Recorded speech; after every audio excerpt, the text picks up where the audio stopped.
ایسا جادو نہیں جس کا علاج قرآن میں نہیں. یہودی حضور رحمت للعالمین کو ستا ستا کر تھک گئے. اچھا کچھ لوگ یہ بھی کہتے ہیں کہ جادو ہوتا ہے، یہ ہم نہیں مانتے، جبکہ حضور علیہ السلام نے خود فرمایا کہ اگر اللہ چاہے تو کسی پہ جادو ہو سکتا ہے. اس لیے بہت زیادہ آزاد خیال نہیں بننا چاہیے. جادو حرام ضرور ہے لیکن اس کی ایک حیثیت ہے. جیسے شیطان مردود ضرور ہے لیکن اس کا ایک وجود ہے، ایسے ہی جادو کا بھی وجود ہے.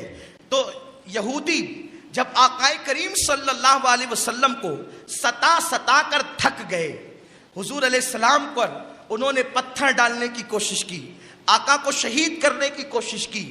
آقا کریم صلی اللہ علیہ وسلم کے لیے سارے جب ان کے ہتھ کنڈے ناکام ہو گئے تو یہودیوں نے حضور علیہ السلام پہ جادو کیا.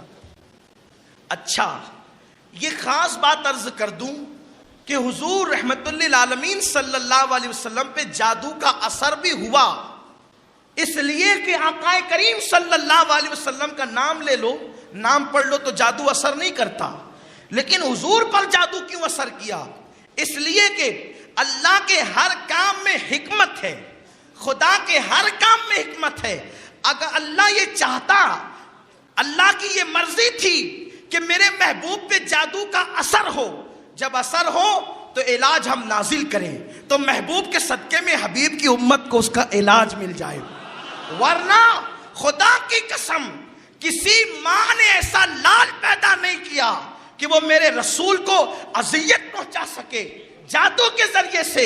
خدا کی قسم نبی تو نبی ہے، علی کا نام وہ نام ہے کہ حضرت شاہ ولی اللہ محدث دہلوی ارشاد فرماتے ہیں کہ میرے بابا کے پاس لوگ تعویذ لینے آتے تھے، لیکن میرے بابا حضرت شاہ عبد الرحیم تعویذ نہیں لکھتے تھے، بلکہ جب بھی کوئی آتا وہ اپن جتن کے نام لکھ کر دے دیتے، اللہ ہر مصیبت سے نجات عطا فرما دیتا.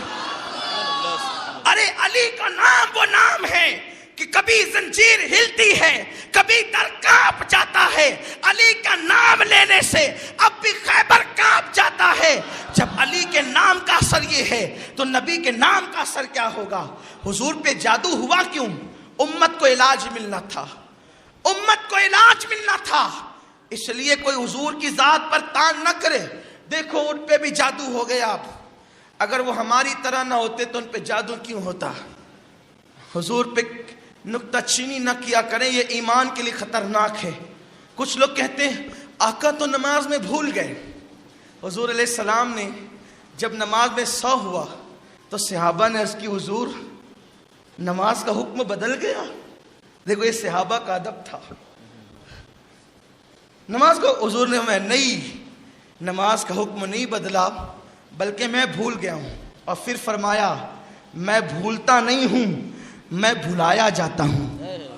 اللہ کسی حکمت کے تحت بھلاتا ہے. اس کو کوئی یہ نہ کہے کہ حضور بھی بھول جاتے ہیں، وہ بھولنے والی ذات نہیں ہے. اللہ تعالیٰ نے ان کو اتنا دیا ہے وہ بھول نہیں سکتے، لیکن اللہ کسی حکمت کے تحت بھلاتا ہے. نماز میں اس لیے اللہ نے بلایا تاکہ جب امت بھول جائے تو ان کو سجدہ سہو کا قانون مل جائے. تو اللہ نے حبیب پہ اس لیے جادو کا اثر ظاہر کیا کہ امت کو قانون ملے. تو حضور علیہ السلام پہ سحر ہوا، سحر کا اثر ہوا. حکمت یہ تھی کہ امت کو تعلیم ملے، امت کو علاج ملے. جب سحر ہو گیا تو حضور سید عالم کے چہرے انور پر اس کے کچھ آثار ظاہر ہونے لگے، کچھ اثرات ظاہر ہونے لگے.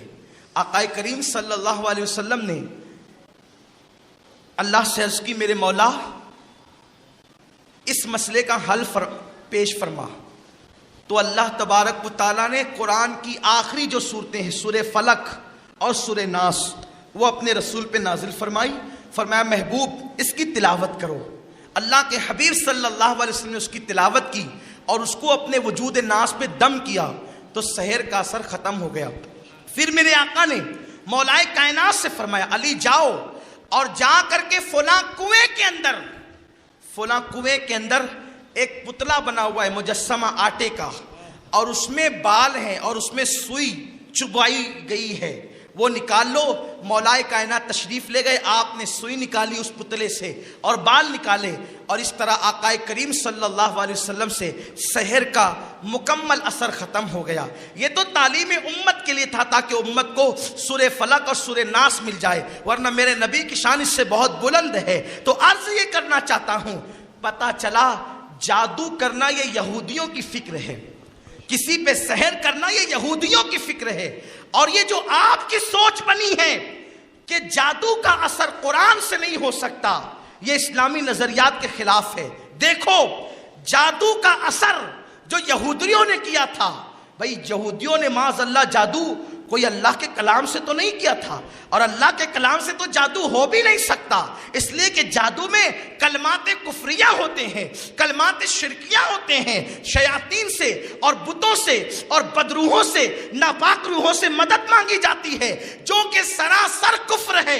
اب آپ مجھے بتائیں، تو انہوں نے تو جادو معاذ اللہ گندگی سے، ناپاکی سے کیا تھا، لیکن سورہ فلق اور سورہ ناس کی برکت سے جادو کا علاج ہوا کہ نہیں ہوا؟ میرے آقا علیہ السلام کے پیارے دیوانوں، لیکن بس بات اتنی ہے، ہم بھی سورہ فاتحہ پڑھ کے دم کر لیں، ہم بھی سورہ ناس پڑھ کے دم کر لیں، انشاءاللہ شفا ہوگی، لیکن کب؟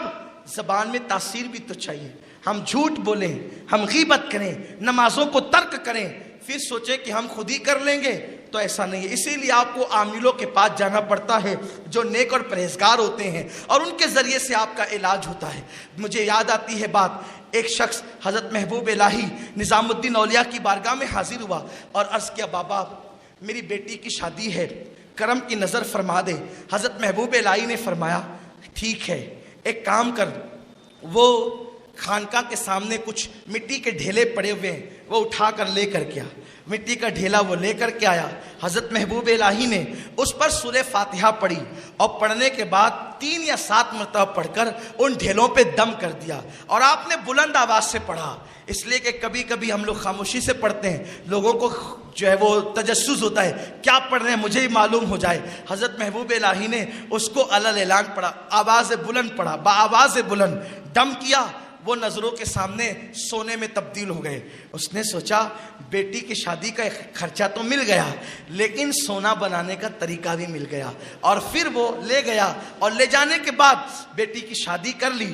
پھر ضرورت پیش آئی تو سوچا اب محبوب الہی کے پاس جانے کی ضرورت کیا، ان کی خانقاہ میں جانے کی ضرورت کیا، ہمیں تو سونا بنانے کا طریقہ مل گیا۔ اس نے کئی سارے ڈھیلے اٹھا لیے مٹی کے اور رکھا، اور پوری رات وہ سورہ فاتحہ پڑھ پڑھ کے دم کرتا رہا، لیکن وہ مٹی کی مٹی ہی رہی، اور یہ دم پہ دم کرتا رہا۔ بلکہ اگر یوں کہا جائے تو مزے کے طور پر آپ کہہ سکتے ہیں کہ اس دم کرتے کرتے اس کا دم نکلنے لگا، لیکن اس کے باوجود بھی وہ مٹی سونا نہ بنی۔ صبح کو محبوب الہی کی خانقاہ میں آیا، کہا بابا کیا بات ہے، آپ نے تو 7 ہی بار پڑھا تھا اور وہ مٹی سونا بن گئی تھی، اور میں پوری رات بھر پڑھتا رہا، اور لیکن وہ مٹی کے مٹی رہی۔ حضرت محبوب صاحب نے، محبوب الہی رحمت اللہ تعالی علیہ نے